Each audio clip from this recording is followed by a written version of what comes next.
तिकडे नाशिक मधली बातमी येते। गैरव्यवहार झाल्याची तक्रार असलेल्या नोकर भरतीला अखेर मंजुरी मिळाली। जिल्हा बँकेत 300 कर्मचारी भरतीचा घाट घालण्यात आला आणि बहुचर्चित वादग्रस्त कर्मचारी भरतीवर संचालक मंडळाने मोहर उमटवली आहे। शेतकऱ्यांच्या प्रश्नाऐवजी त्यामुळे संचालकांना नोकर भरतीतच रस असल्याचं समोर येत आहे। सागर वैद्य आपल्या सोबत आहेत। सागर, काय नेमकं हे सगळं प्रकरण आहे?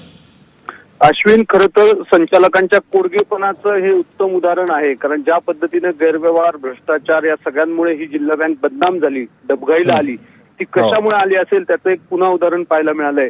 कारण सध्या पीक कर्ज बंद आहे, कुठलीही बँकिंगची सुविधा बँकांमध्ये जिल्हा बँकेत सुरू नाहीये। अक्षरशः बँकेवर प्रशासक नेमण्याची किंवा बँक बरखास्त करण्याची वेळ आली आहे। असं सगळं चित्र असताना शेवटच्या क्षणी आपण जर इथून पायउतार होणार असेल तर आपण आपलं उखळ पांढरं करून घेतलं पाहिजे। या उद्देशानं खरं तर ही भरती केली गेली असं म्हटलं पाहिजे। कारण ही भरती सुरुवातीपासून वादग्रस्त होती। प्रत्येक संचालकाला कोटा दिला गेलेला होता, ज्याच्या माध्यमातून पैसे घेण्यात आल्याचा आरोप करत 2 आमदारांनी या भरती प्रक्रियेला स्थगिती मिळवली होती।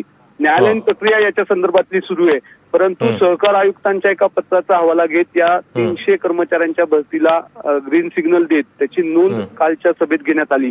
त्याच्यामुळे शेतकऱ्यांच्या सर्व प्रश्नांशी या संचालकांना कुठलंही देणं घेणं नाही, फक्त आपलं उखळ पांढरं करून घेण्यात यांना रस असल्याचंच या सगळ्याच्या प्रकारच्या निमित्तानं पाहायला मिळालंय। अश्विन, सागर, धन्यवाद या माहितीबद्दल।